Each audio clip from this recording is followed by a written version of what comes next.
All right. Good morning, farmers and friends. Good morning. Oh man, we're not awake yet this morning. I said, good morning, farmers and friends. Good morning. Oh, that's better, that's better. Good morning, everyone. We welcome you to the first Learning Center session of Commodity Classic 2020. Hey. Our Learning Center session this morning is sponsored by AgriGold, and my name is Whitney Monin, National Agronomy Manager for AgriGold. Within our session today, entitled Elevating the Standard, Leveraging Agronomic Support to Increase Yield, I have the great privilege to share with you several stories. Stories of meeting big yield goals, learning lessons on the farm, and agronomy partnership that is being used to move farms forward. At AgriGold, we are proud to have supported farmers for 85 years. We are proud to continue to providing industry-leading agronomic expertise as well as high-yielding products to take operations to new heights. At AgriGold, we understand that it's exciting to make 400 bushels on 10 acres, but it's really exciting to make 250 bushel averages across the whole farm. Am I right? That's right.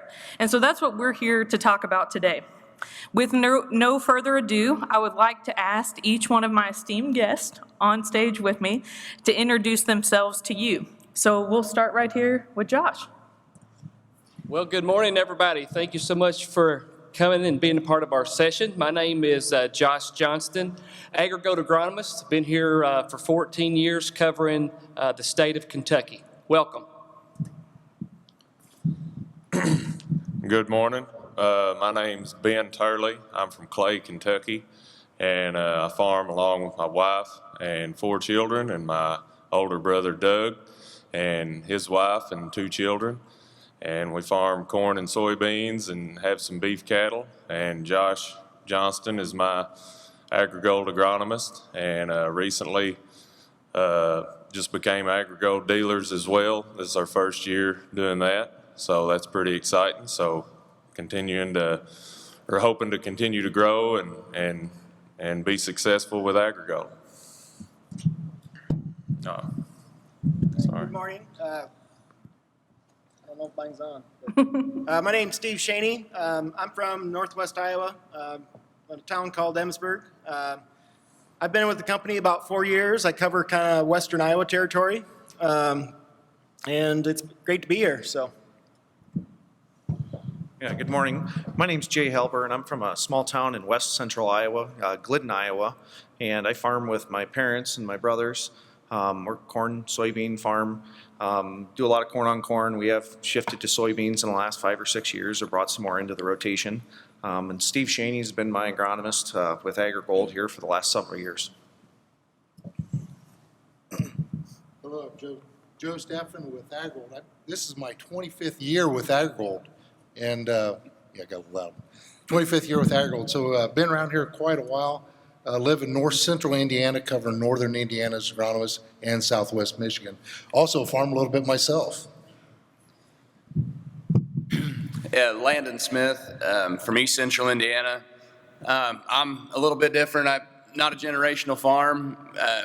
Kind of fell into a good situation with an older gentleman. I grew up with livestock. So I cut my teeth, at an old age, I guess, for a grain farmer, and so I've been doing that for 16 years. I bought him out 5 years ago. It's a rolling thing. It's a long buyout, but we did a lot of specialty crops, and as times progressed, some of those have gone to the wayside. And our latest thing, we run a lot of non-GMO corn, and AgriGold had a great portfolio for that. And so we kind of rolled the farm over to AgriGold here a couple of years ago and worked with Joe, and we've had some great success with it. Wonderful. Everybody help me welcome them to the stage. Excellent. So this morning, we're really looking forward to having a very honest and open conversation. My direction to our farmer panel as well as our agronomist is, let's just all pretend we're in the shop, we're sitting in a chair, and we're talking about corn and soybeans. Does that sound good to you guys? All right. So that's how we're going to proceed. When it comes to growing excellent crops across your entire farm, a lot of you probably sitting in the audience know that it truly takes a village to grow a crop and raise a family. And we're really happy to be a part of that village for our customers at AgriGold. So with no further ado, we're going to get down to business, gentlemen. So my first question is to all of our farmers. Can you guys tell me a little bit more about your history with AgriGold and maybe your specific history with your lovely agronomist that's sitting next to you? I guess I'm supposed to go first. Sure. We've been raising AgriGold corn for several years now and had a really good neighbor dealer that we had worked with for several years and a good general or distribution fella that's here too, and always had good success with dealing with them. They were always really good to work with. And like I said, we recently became the dealer. They retired as dealers, and looking forward to that. But as far as Josh goes, I've known Josh, I don't really know how many years now, but it seems like forever. But we really have a good relationship. I feel like I can call and ask him anything at any time or text or whatever, and he's always going to pick up the phone. But just feel like I've learned a lot from him, and I'm sure he hasn't learned much from me. But I really feel like we have come a long way on the agronomy side, and I've learned a lot knowing him, and I feel like AgriGold is serious about agronomy, and I feel like in this day and age that is a major thing. Excellent. Thank you, Ben. Jay? Sure. We've also been with AgriGold for the last several years, and my relationship with Steve started before we actually transitioned some of our acres over to AgriGold, and it was based upon really rooted in agronomy and a basis of what we were looking for and certain needs that we had, and then he helped us match the products with what we were trying to do with our acres in different areas. Since that time, we've tried a handful of different products. Some worked, some didn't work. Some of it sometimes wasn't anything that we could have changed due to weather events that occurred. But through that time period, we've really developed our relationship to be able to rely upon and lean upon Steve and his agronomy background and skills and knowledge of your products to fit it with our operation, what we're trying to do. Other than that, I've known Steve probably for quite a few years before that even, in different roles that he's had, and I knew that he was in the agronomy industry where he gained a lot of his expertise, and it really helps someone like me who I don't have the nuts and bolts or foundational education in agronomy like Steve would have. So it really helps in those instances pick products and make seed selections. Excellent. Thank you, Jay. Landon? So like I said, I've been growing all AgriGold the last couple of years. I started dabbling in it, I guess, in 16 and had really good side-by-side success. At that time, AgriGold wasn't offering soybeans, and with the way the discount structures are and everything, it didn't make sense for me to roll things over. When they brought soybeans into the mix and everything, and like I said, I needed some non-GMO options, we started putting them up against some competition and found that, they had all their best numbers, as a non-GMO, and that wasn't available where I was before. So that was kind of the driving force. So then once I rolled over into AgriGold, then I found all the other support things that come along with it and met Joe, and we kind of started pushing the higher management side of things, because I think that's where the partnership with AgriGold's been great is, and same as what you were saying, I don't know the nuts and bolts of the agronomy near like Joe does, and I needed that backstop to help get to that next level, because we were, just kind of hitting that glass ceiling, and we've been able to learn what we needed to do to blow through that, and management, becomes a big part of it. Excellent. Thank you, Landon. All right, guys, now that you guys have heard a little bit about the background of some of our panelists, we're going to get into some nuts and bolts questions. So we're going to start actually with you, Ben. Again, I'm sorry, Ben, you're right here on deck, and Okay. it's like sitting at the very front of church. You never know what could happen. I usually sit in the back at church. So Ben, I want to start with you. Can you tell me about some goals that you've had within your operation and maybe how partnering with Josh and Agronomy at AgriGold has helped you reach some of those goals? Well, I'd say our first goal, obviously, is to increase our yields. And that's the number one thing we felt like that we needed to attempt to do. And also better utilize nutrients and be better selective of our seed corn that goes on different soils and beans now. But it's just, I feel like having Josh or any agronomist or, any of these agronomists up here, not just necessarily him, because I know he talks with these guys as well. So you're getting a good network of people and information, but I feel like just having them at your disposal has really been a help for reaching that increased yield potential, and that's about it, I guess. Yep. So when you think about some of their overall yield goals, and Josh, some of the things you've been working with Ben on, is there anything you'd like to add there in terms of, helping them get to that very next level? Yeah, sure. So one of the reasons I like working with Turley Farms so much is the crop year of 2021 was their best year ever. Set an all-new farm record.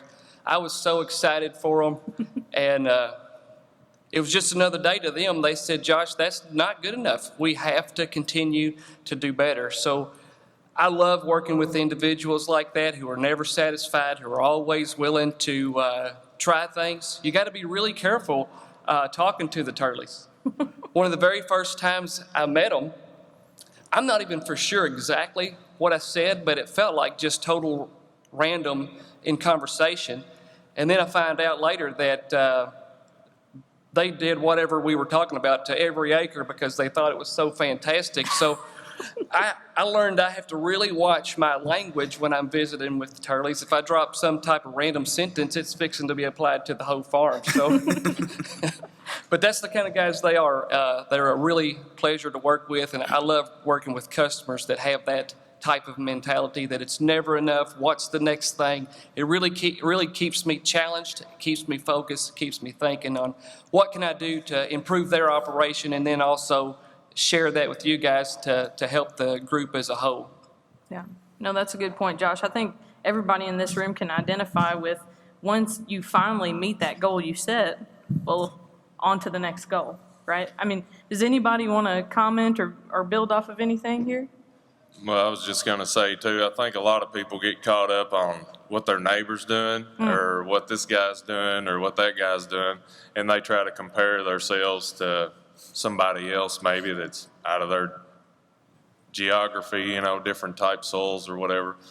And we really try to compare ourselves to what we did last year, Yep. And try to improve that rather than look over here at this guy and say, well, he said he made 275 bushel corn over here on this 50 acres, and it's like, well, that's may be a completely different soil type than we are, so we try to compare ourselves to what we've done in the past and build on that versus, necessarily listen to somebody else. Neighbors are liars too, aren't they?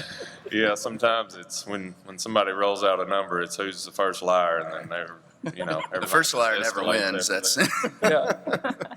Well, that's a great, I think, good aspirational goal for all. Ben, don't be looking over the fence at your neighbor, just compare yourself to yourself. So Stay focused. I think good guidance there for sure. So next, I think I'm going to head on over to Jay. So Jay, you're in the hot seat now. Sure. Can you tell me about a time when you tested something new, agronomic on the farm, and maybe it failed, or maybe it didn't work out the way you expected? What did you learn from that? How did you rebound? So something new you've tried that maybe didn't work out the way you expected. Sure, absolutely.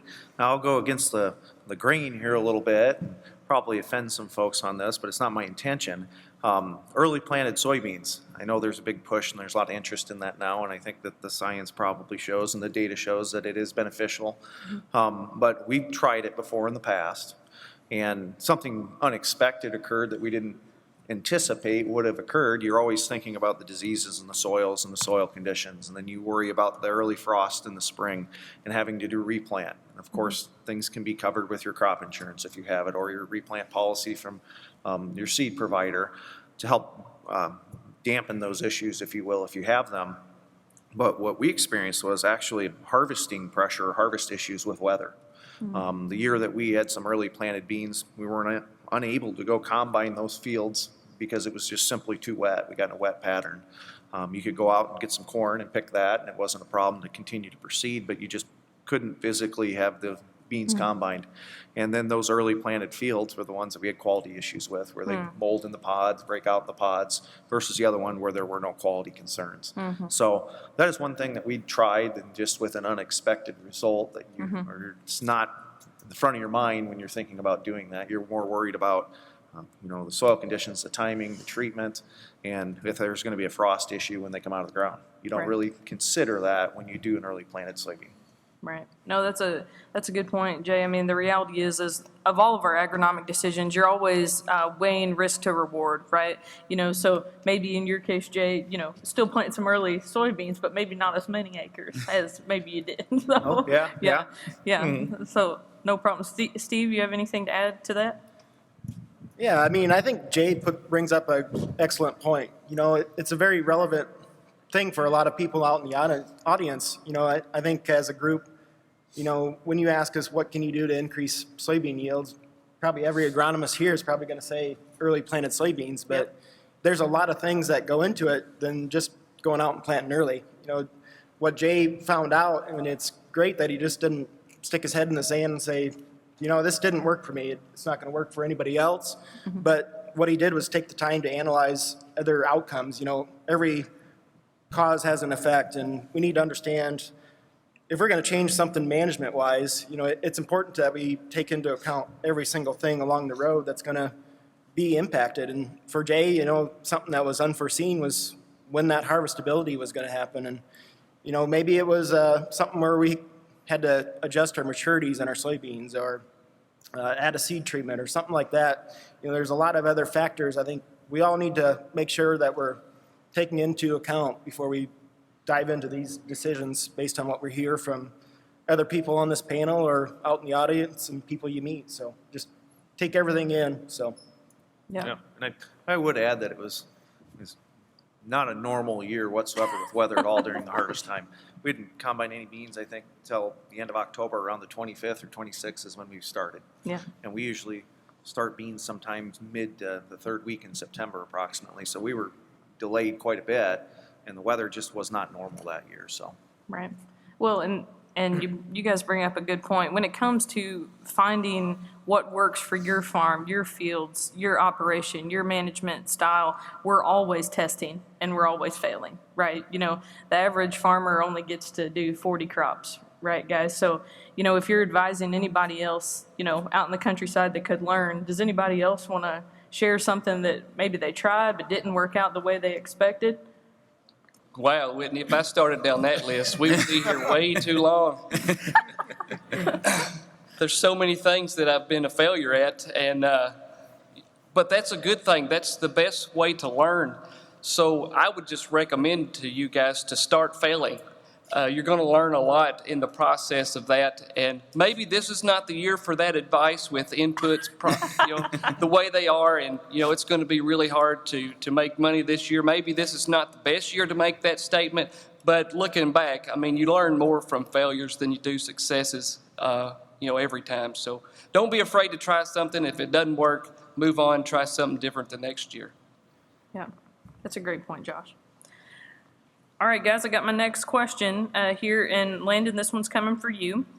So while we're still on the vein of kind of on-farm testing and sometimes failure, can you discuss how you test and evaluate products on-farm? What's your strategy to setting up good tests? What are the things that you're looking at within your operation?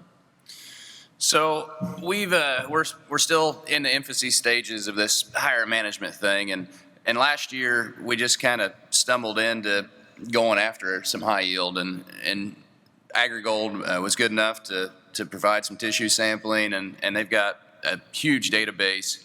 And the tissue sampling, as anybody that's done any of it, and I'm learning, so don't call me a professional at this, but you kind of have to establish a baseline because, the size of the plant is relative to the concentration of the tissue size. So if you have a big leafy plant, it may show you're deficient when in fact you're not. And when, bringing up the cost of inputs this year, you have to get that baseline to figure out kind of where you're at.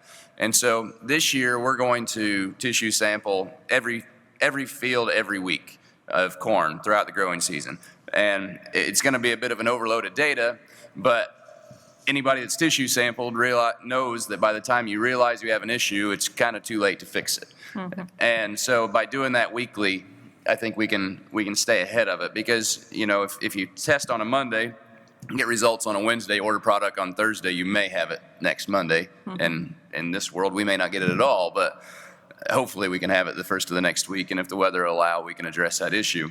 But the biggest thing, going back to what Ben was saying there, not just increasing yield, but increasing profitability. Because, we can all go out here and catch a big yield. I think, that's achievable. We've all got a sweet spot on the farm, but you got to be able to do it and make money. And by doing the tissue sampling, it's a low-cost way to manage every acre. And, even if you're just doing a few tissue samples in a farm, and it may be a 200-acre field, and you may apply kind of a blanket treatment to that field, you're not applying it to all your acres. And you're not applying it maybe to every hybrid, because every hybrid responds differently to all these conditions. So I guess the high management side of it is proving to be very beneficial. It did cost me a Haggie, but I found a cheap one, and she's working so far. Excellent. Joe, expand on that a little bit in terms of, really using your tissue samples to drive decision-making on farm. Because, Landon kind of talked about it a little bit. Sometimes once you see it in the tissue, your opportunity to correct it and maximize the yield in that area you've lost some of that opportunity. So talk about how you think about that as an agronomist. So the way I view tissue samples, it's a grade card. And whether it's the three farmers here on this panel or a building full of farmers, every farm is unique, weather patterns are unique, and the environment that we're asking that corn plant or bean plant to grow in is unique. And to say a blanket program works is a farce. It's not true. And so the tissue samples that we're pulling on Landon and other growers allows us to get an idea of what's getting into the plant with the environment and the situation we're given, and able to hopefully to correct things if we can. But if we understand a pattern on that farm, field, or situation, we can address that in years to come. Maybe this farm, because of past history, it's not always salvageable. Yeah. So Muncie, Indiana isn't the world's best soil in the Midwest, but it's good soil. A lot of brick homes. A lot of bricks were made in Muncie, Indiana. But it's just understand how to manage it in each situation for Landon, and this grower will be different. Yep. So again, pulling the tissue samples on this farm may give me different results, and of course weather patterns. It's just trying to understand that next level of management to allow Landon, who's really new to agriculture, first generation farmer, to grow a successful farm and be a successful farmer throughout his career, and hopefully he can have future generations behind him. Excellent. I think just one thing to add, don't handicap yourself. If you don't think something's going to be economic, try it on a small set of acres, because it may totally blow your mind. I mean, Joe and I were talking about the 2x2, the Zyway, right? We were talking about that going forward, and I think I've got maybe a little bit of the Turley's issue is, we'd start talking about something and we end up doing it across the farm. And we are still going to do a trial, but instead of being a trial of a small size of Zyway, we're going to do a small control check. Got it. So back to like Josh said, Josh, you and I fail, but we're the ones that want to fail, right? Yeah. We try to eliminate some of those failures for the growers long term. Yeah. Oh, great conversation, guys. And, I really like your comments, Landon, around tissue sampling, setting the baseline for your operation, understanding not only your farms, but your plants at a deeper level. And I think that's what we're all called to today with technology in agriculture, understanding our products, understanding their fit better to maximize our return. So I think this is an excellent conversation. And a shameless plug for AgriGold. AgriGold has been doing a tissue sampling protocol since 2016. We've amassed a tissue sampling database of over 10,000 samples. So really understanding what your tissue samples mean is equally as important as physically doing the samples and setting that baseline for your operation. So excellent comments there. Yeah, Whitney, if I can jump in here just a moment. What Absolutely. she's talking about will be in the booth at 3 o'clock if you want to come learn more about that. But I would just say, if you only learn one thing from this whole panel, listen to what those guys just said. You have to go home this year, pull your tissue samples, creating this outline so then you can implement a plan of attack. It's the best strategy you could ever start incorporating on your farm. Wow, that was a ringing endorsement, guys. Did you all put a star by that in your notes? No? Okay, well, there's still time. Put it now. All right. Okay, so let's keep moving on here. I want to ask this question to each of the farmers on the panel, and Landon, we might start this way and work our way back just to give Ben a break. Oh, shoot, he's relaxed now. All right, so this is for all the farmers. Each one of you run large operations. How do you decide who gets a seat at your table? So I'm talking about the people who are advising you on your farm. How do you decide who is that agronomy board of directors for you? Well, to be in this industry, as everybody in this room knows, you have to be a decent judge of character. And we've all sat at the table and had somebody across that maybe hasn't done you right. I think, to step into these relationships, you kind of have to put a toe in the water and just kind of feel it out. And that's how I started with AgriGold. I started, trying them in 2016, and I ran it for the 16, 17, 18 crop. Yeah, so I ran it for 3 years before we moved forward.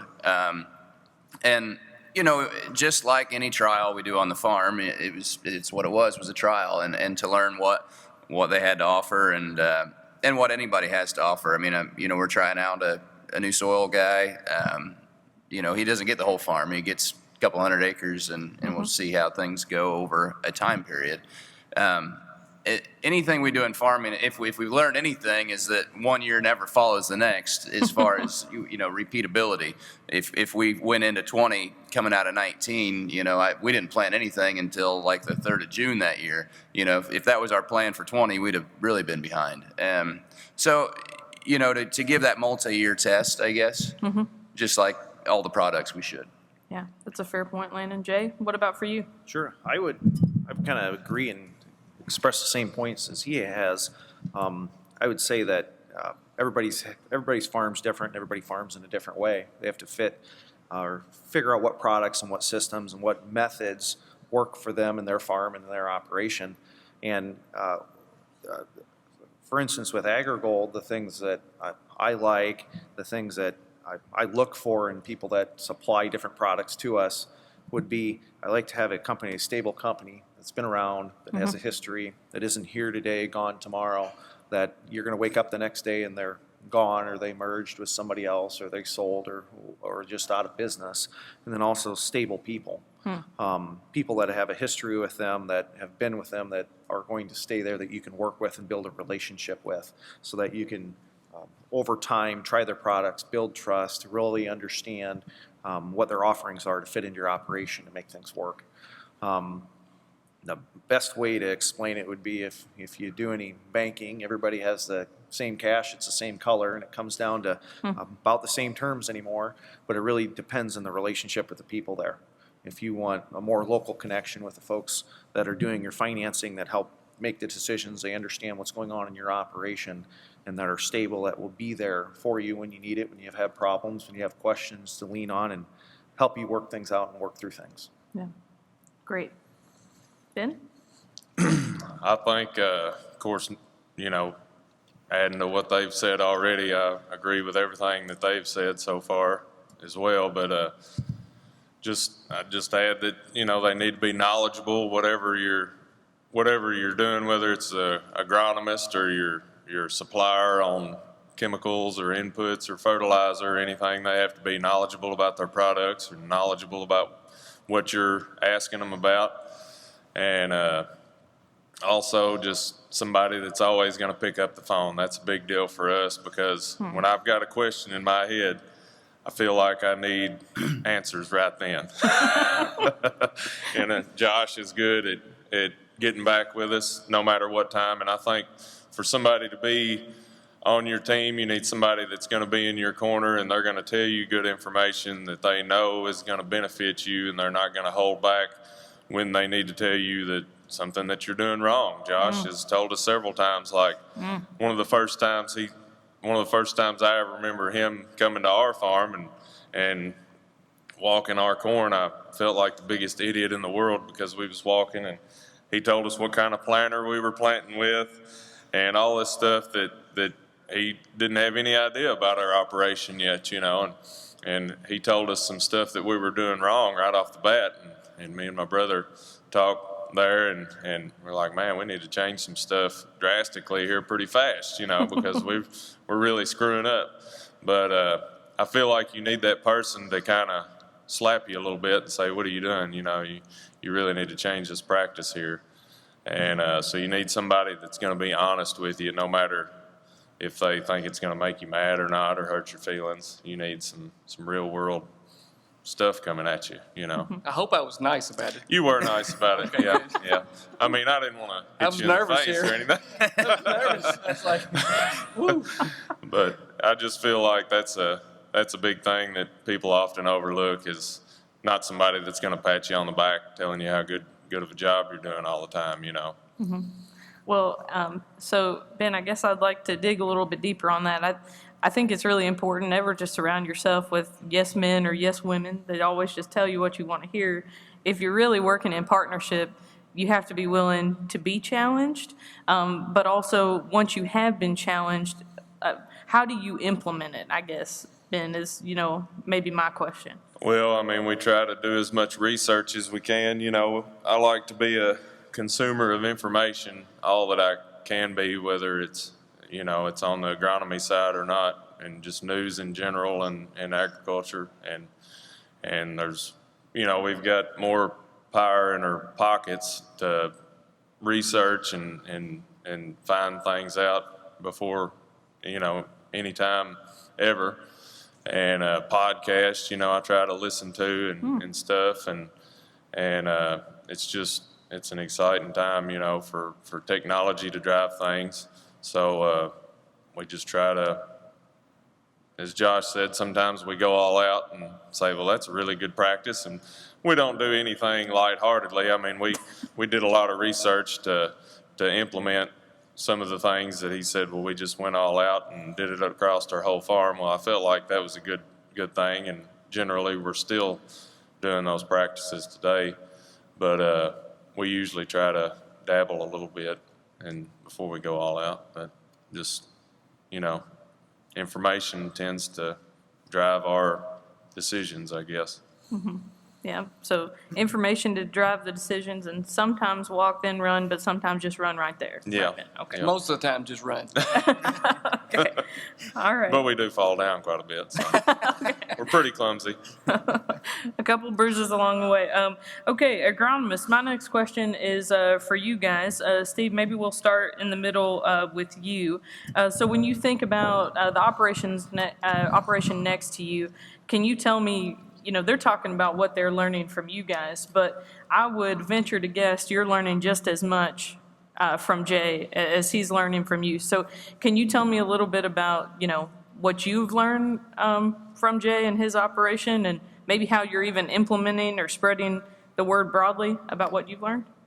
Yeah, you know, I've known Jay a while, so we've only worked with in capacity with AgriGold for the last 3 years or so, but just conversing with them over the years, just how they apply their management style across their acres has always intrigued me and really impressed me. You know, they've kind of what I've called mastered the technique of applying a high management style across a large volume of acres. And that's not easy to do in this day's age. I mean, a lot of people farm a lot of acres, but they don't always do a great job at every single one. And, I've always admired and taken notes of how they apply that management style across every single acre. And they're dedicated with what they're doing. I mean, it's a pretty meticulous process. They know exactly when they want to plant the crop, when they want to apply the side dress nitrogen, when their fertilizer gets put on, or when they need to spray herbicide or a fungicide. And it's just really impressed me. And I've taken a lot of notes on how they apply themselves and that determination that they've had. So. Yeah, so Steve, you talk about high yield or high management strategies and being able to get that across the acres, fair and equitably, and all the acres receiving that level of tender love and care. But what are some specific parts of that management style that you as an agronomist view as incredibly successful, I guess, in the consistency? You talked a little bit about the side dress, but, maybe what specific parts of it? I think it probably starts first with, they've been able to recognize how important drainage is. In our area, we're pretty heavy soil based, probably echoes a lot of what Joe sees out in Indiana, but, drainage is pretty important. Getting the soil health correct is going to start with your drainage first and making sure you have enough air in the soil for those crops to breathe. And I think they've got enough attention to the ROI that it made a lot of sense to start putting drainage tile out in the fields pretty rapidly. And that's been one of the things I think that's driven some of their success the most and quickly enough. And once they fix that drainage, they apply a lot of knowledge and emphasis on getting the fertility built up and fixed. Making sure they replace what they take off, but making sure they also fix what's out there, what that soil truly needs. I think that's probably key, getting back to the basics a little bit on your high yield management and making sure some of those are a solid foundation before you can really start worrying about the little stuff like micronutrients and other things like that. So. Yeah, that's a great point, Steve. Actually, I was having this conversation with the farmer last night, and when it comes to the law of limiting factors, right, a person can start investing in boron or humic or fulvic, but, if your crop's underwater too long, well, none of those other investments are going to matter. So I think an excellent point there. Joe, I'm coming to you next. So from you, what have you learned watching Landon grow and develop in his operation? What do you see as his agronomist? Well, the one thing that I love about Landon, Landon has a hunger to get better. Yeah. Landon's very analytical, a little bit electrical engineer type thing in the background, and so his brain works on that engineering type side of things. A little plug even makes seed treaters for sale, but so I'm blown away about his hunger to learn and get better, and it is on a every farmer's different on how they want that, and that's our job, is to identify those communication styles between our company and the grower to help bind that together the best way we can. And Landon, it's extremely easy because he's got that hunger to get better. And, Landon does trials that I wouldn't even ask him to do. If he pulls up his yield maps, and the last time he did that, he pulled up his Apex, and, here's all these trials. Well, I've got another trial over here, and he's digging through trying to find them and show them to me.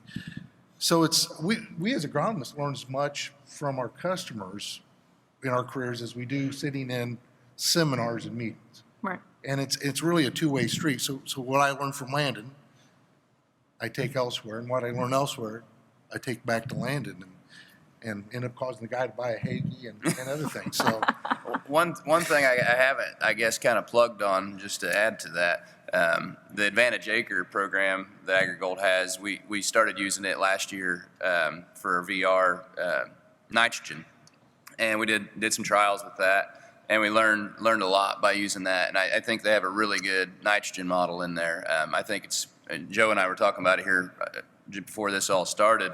I think that software is a little underutilized. I actually went out with that Hagee and put some more nitrogen on a farm that we had VR'd. We'd set our yield goals and everything, and did some strips, and I saw zero return from 10 gallons more of nitrogen, which was a lot cheaper to do last year than it would have been this year. But to have a product like that works so well, and especially with as expensive as nitrogen's going to be this year, if I was going to plug anything up here, I'd say to look into that and maybe look into. I mean, we're going to be able to go, according to the nitrogen model, we're going to save 5 gallons the acre with the same yield goal just by doing a split app. Wow, excellent. Great testimonial, Landon. Absolutely. I think everybody in the room is looking for ways to be more efficient and still yet more profitable where we can be. So excellent, excellent there. Josh, what about from your perspective with working with Ben? What have you learned? Well, so much really. They've really trained me on a lot of things, but I think the very biggest thing that I've learned from working with the Turleys is just to stay in my lane. So one of the very first projects we worked together, and this was 100% their idea. I actually didn't even want them to do this, but they wanted to.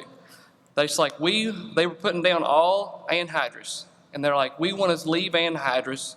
What does that look like? So I'm getting real panicky, and we talked about this for a couple of weeks, and I'm like, listen, guys, this is going to be hard. You can't substitute anhydrous 1 for 1. You're going to have to make 2 or maybe 3 different applications of nitrogen, and this is going to be a logistic nightmare. They have the same problem you guys have. They got way too many acres to get over with the equipment and the staff that they have. Anybody else have that problem? It's a huge issue, and you know they're not the only ones that have this problem. I mean, we all have that problem.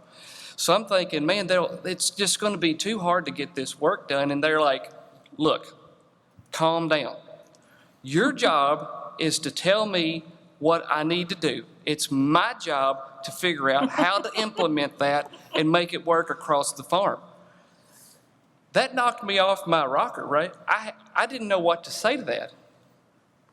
I mean, you don't hear that too often, do you, fellas? Most of the time, farmers will say, that's the stupidest thing I've ever heard. I can't do that. I can't get that done. But not these guys.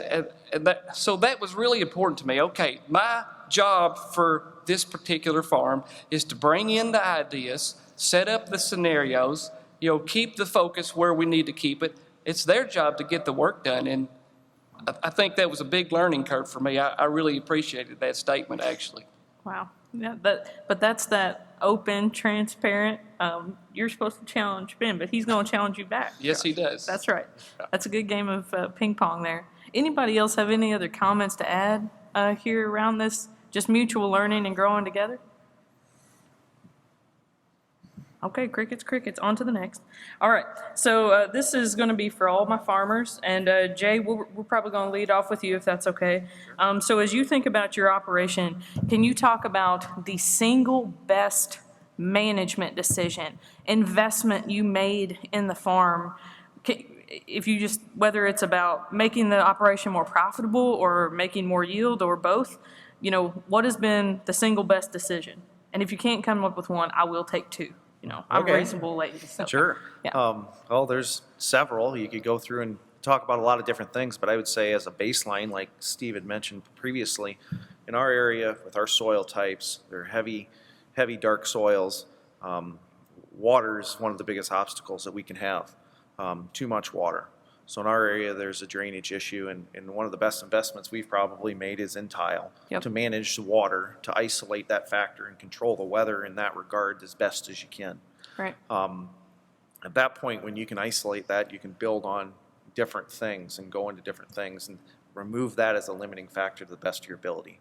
And then you can move on, and it really makes other things work. Yeah. Not only just higher yields, but it helps field operations. So the things, the ground's drier earlier, so you gain an extra day or 2. Mm-hmm. And those extra days or 2 really matter sometimes. Absolutely. So I would say probably, I've had 2 very, very dry years where it really wasn't beneficial to have in the last 2 years. But tile in the last, at least during my farming career of almost 15 years now, tile has really, really helped. It's kind of unlocked the door and allowed us to address other issues and focus on them. Yeah, no, it's a great point, Jay, and I mean, I think all of us will agree the weather patterns that we have faced in the last couple of growing seasons have kind of been a raw deal in certain parts of the U.S. I think some of the data actually indicates we have like 8 less days to plant the crop in the last 10 years than we've had in the 50 prior. So, you know, being able to control the variables you can control on your farm is absolutely essential. So, Landon, I'm going to come to you next. What's been the best investments that you've made to move the operation forward?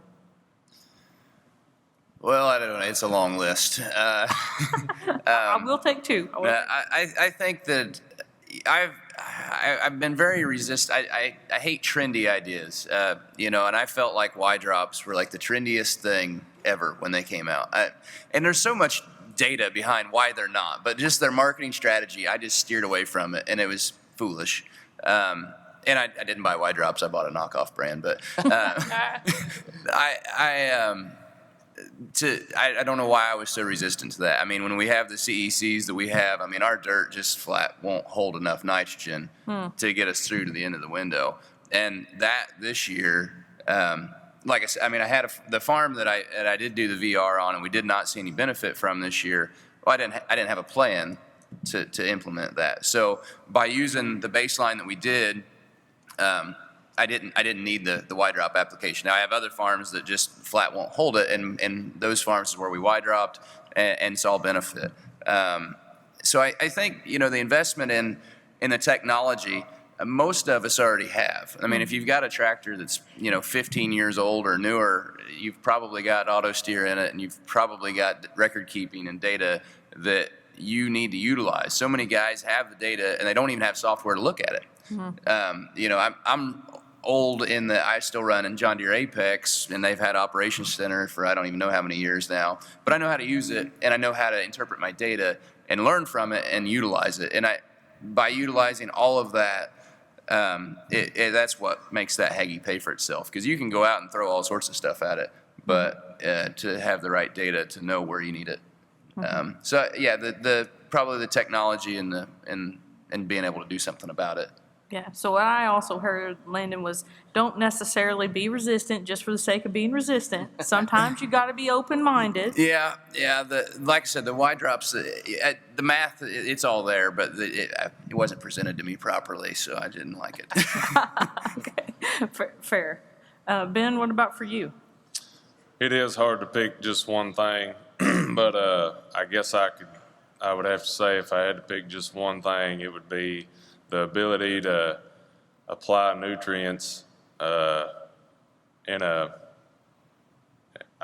precise way and a placement way, you know, on your planter, you know, is the way we do it, and which you can do it a number of ways too, but really that planter pass nutrient application has been a big deal for us, and some sort of 2x2 nutrient application as, you know, just the precision placement of nutrients, I guess, has been our biggest driving factor, I feel like, for increasing our yields. Other than, you know, we do have some areas that really benefit from tile drainage as well.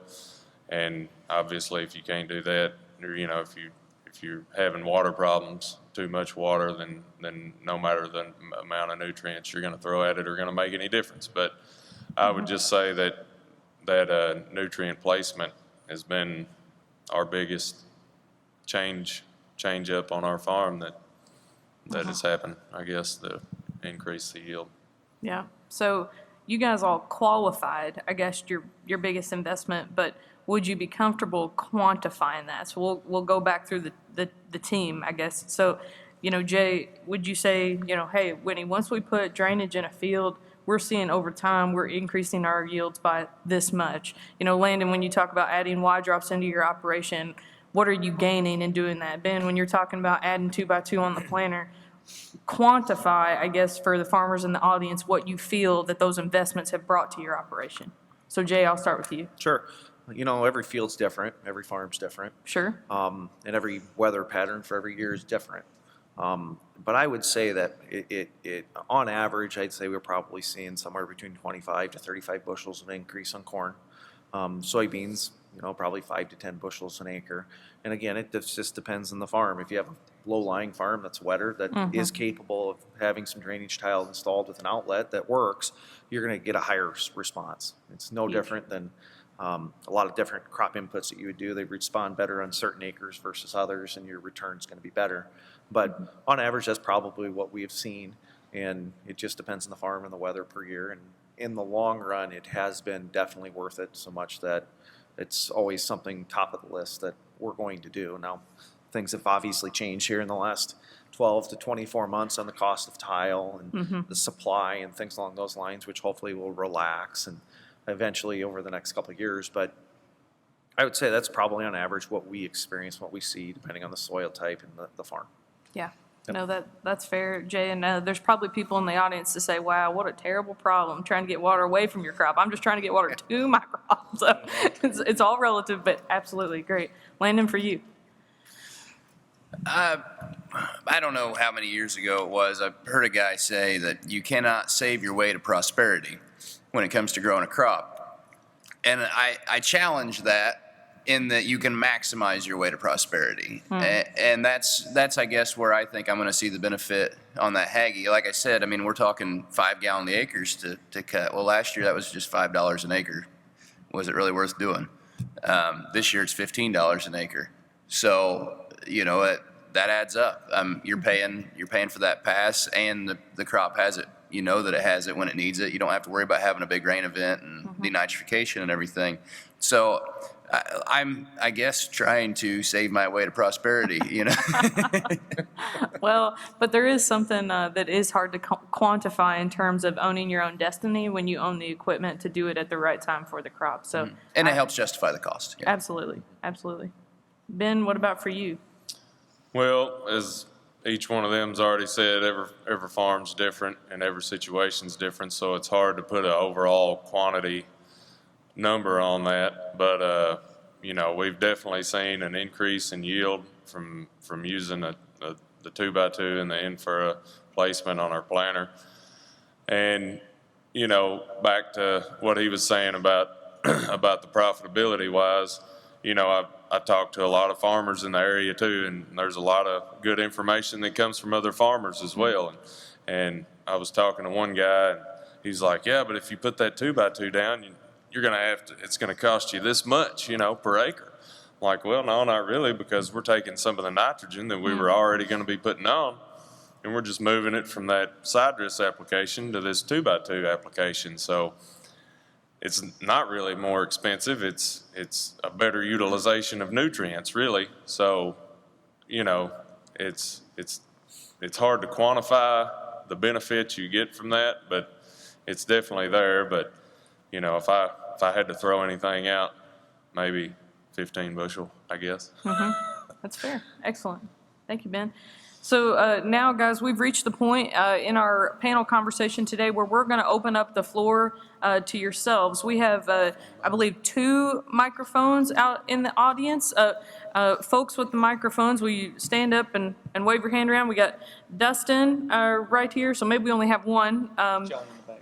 Oh, John is in the back. Excellent. I see John in the back. He's waving his hands. So I'll open up the floor to you guys. What questions do we have from the audience for our panel up here? Feel free to wave down Dustin or John and ask your question.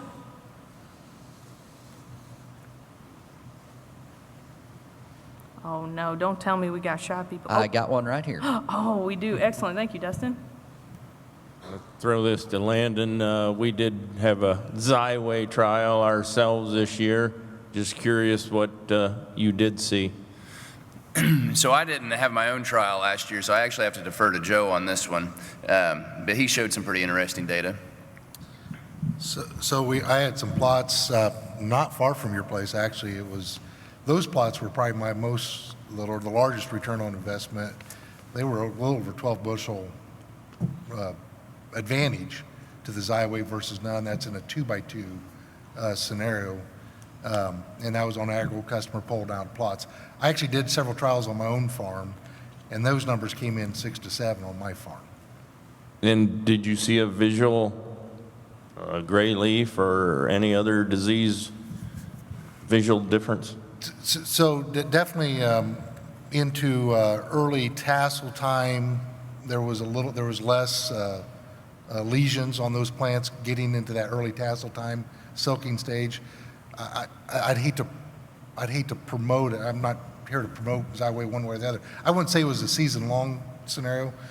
Even on my own farm, I did a foliar application with a plane. So I took a farm and quartered it. Half of it I planted with Xyway, that half none. And then I sprayed crossways. The aerial application gained another 20-plus bushel advantage, and the Xyway was about 6. So and it was All three. correct, yeah. So it's one of those things that, and that farm I would have said had fairly low gray leaf and tar spot pressure. Both were observed there, but I would have said they were fairly low, but they both had pretty large returns. The trial closest to Landon, actually I had southern rust come in on that farm, and I think it held it at bay a little bit there, and that's probably where it got the little bit larger yield gain. My goal this year is I'm tried and true on the fungicide. I mean, I do it every year on every acre as far as, well, now corn and soybeans, but I'm going to be doing the Xyway in addition to, because I don't think you can really get away from that late season. I mean, anything we do, nitrogen, I mean, anything we do, we're stretching out as the plant needs it. And so, you know, what he was talking about was the 6 bushel was on the combination. So if you did the aerial and the Xyway, it wouldn't have, right? No, On your farm? Xyway itself was 6. Xyway was, but there was a benefit. What was the benefit? It was 20 bushel with the aerial, and it was about 27 with the 2 combined. Okay, yeah, so there was the additional benefit of the 2 combined. So that's kind of what we're going after this year is the both of them. Excellent question. Other questions from the audience? Now, don't be shy, guys. Hey, Whitney, I'd ask one of Josh. I know our team's going to talk about tissue sampling, but Josh definitely has a passion for it. For the folks in the room that have never tissue tested at all, is there like a certain timing that you'd recommend them? You know, if they're going to pull 1 timing of a sample or 2 timings, what would you do? Well, I would say if you're just going to do that, Dustin, you may as well not do anything at all. I don't know if that was the answer that you were looking for, but any one tissue sample can have highly variable results based on the weather pattern, the soil moisture, the amount of sunlight that you're having on that one particular day. But what's so beautiful about the tissue samples, if you do that once a week over the course of the season, which that would normally be about 15 tissue samples, or if you follow the AgriGold strategic timestamp plan, you know, that'll be 6 different tissue samples. Yes, even though any single one of those may have some variability to it, when you outline that over the course of the year, now all of a sudden you have some very, very valuable information. So 1 is worthless. Map it out over the course of the season. I thought you might answer that way. That was great. Excellent, guys. I think we got time for just one more question. Anything from this side of the room? Yeah, up front here, Oh, John. up front?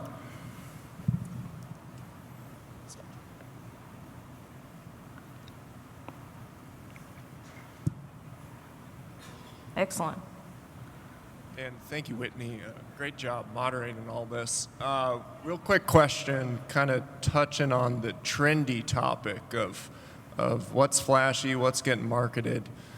I'm only coming up on 30 years old here, and the stuff my grandpa was calling foo-foo dust and fairy dust is starting to get proven to work.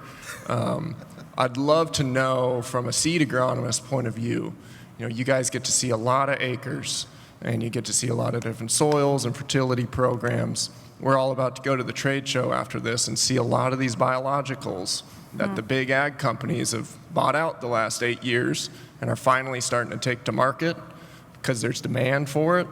And we're in a tight year, fertilizer prices are up, but we've got the profits to invest a little. What are you going to push, or what are you